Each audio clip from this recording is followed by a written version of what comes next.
My friends, more than ever now, we need to focus on the truth. Here's the truth. This second that we're sitting here is the greatest second in the history of mankind for human beings. This is math.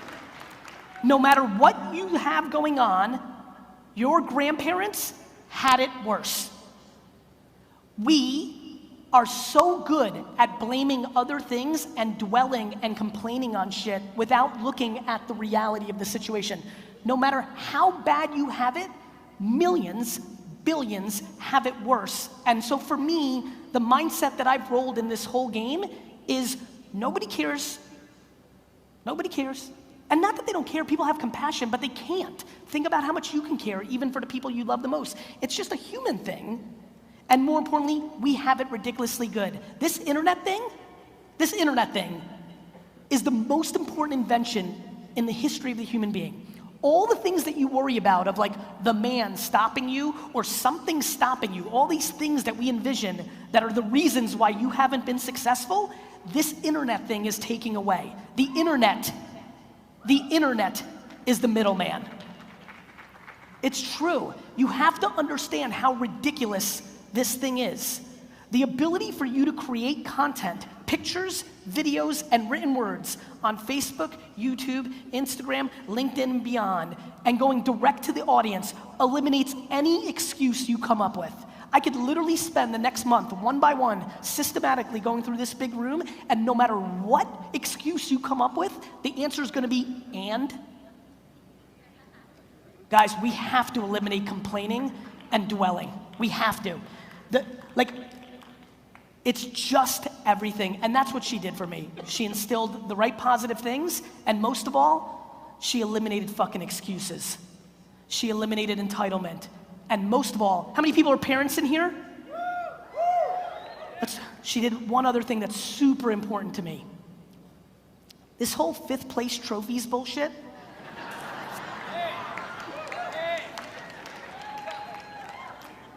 I have 2 kids, I get it. You love your kids so much, I get it. But what we have manifested into, we are such pieces of shit.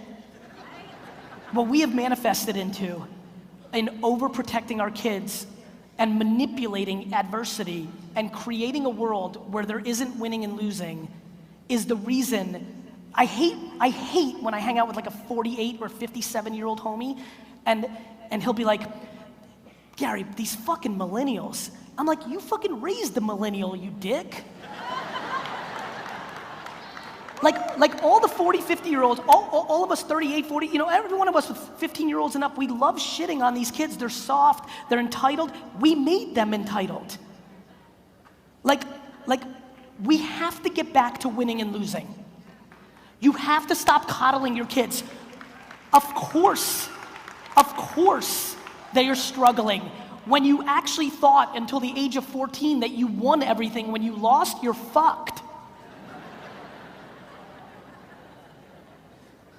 Fuck. The Patriots lost. I knew that would work. I genuinely believe, look, I'm gonna get very real with you. If you decided to spend money to come here for this lineup, entitlement is a big problem that you have in some shape or form. I'm being dead fucking serious. Not everybody, I don't know all of you, but I'm telling you right now that 80 to 90% of you, I'm being very, very frank, and I'm not razzing, I'm coming from an incredibly important place right now. Please eliminate entitlement. Nobody, nothing, nobody owes you shit. Nobody gives a fuck that your parents were alcoholics. Nobody fucking cares that you were born to a tough family. And here's the truth. If you actually live that, whether it's true or not, you can then finally navigate. All of you are looking backwards and people are fucking passing you by. Yesterday's fucking over. And I'm telling you right now, that to me, over the last decade, has been stunning to me. People's ability to dwell and think about circumstances that they had no control over, that are now dictating how they go forward, is fucking cancer. And if I can fucking strangle it out of your fucking body here right now, Philadelphia, I would.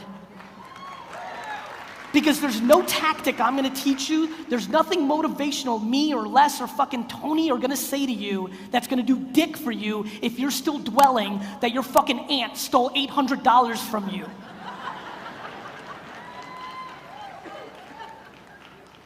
Right?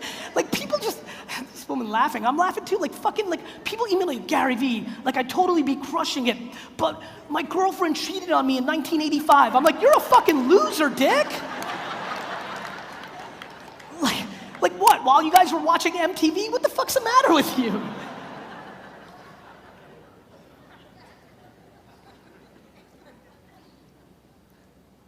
People complain that Facebook and Instagram's algorithm changed and they're not getting as many likes.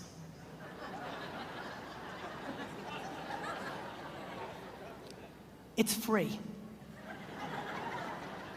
I get 1,000 emails and DMs a day from people who say to me, GaryVee, Zuck's fucked me. Instagram's, what the fuck is Instagram doing? They're killing me. They changed the algorithm, YouTube too, and Google before that in 2003. These are fucking free platforms. And you're literally complaining about the algorithm change. Let me tell you why you're getting less likes or getting hurt by the algorithm change. Because your content's not good enough. Because you joined engagement groups and you each like each other's shit, you fucking hacking piece of shit.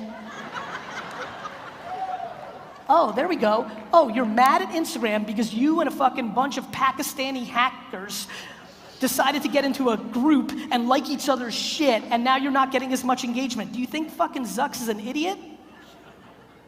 My friends, the lack of patience in the system right now is extraordinary. We have 22-year-old life coaches on Instagram.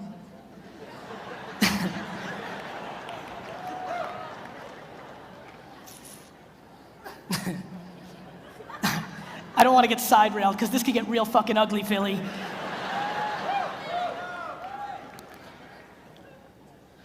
When I was 28 years old, 6 years out of school, a lot of Jess and I's friends first started getting Facebook because that's the time it started coming out. Because I worked every fucking minute, what she can tell you is literally basically we threw our caps in the air for graduation and I disappeared off the face of the fucking earth because I worked every fucking minute.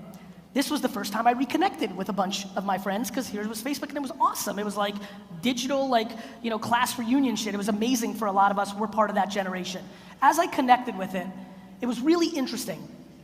In a very nice way, because we came from a really nice place, most of my high school friends basically, in some shape or form, 10 or 12 of them said, oh, you still work at your dad's liquor store. And I remember that era super well because I'm really desperately trying to put patience on a pedestal as a good thing. Because it is a good thing. Because the game is long.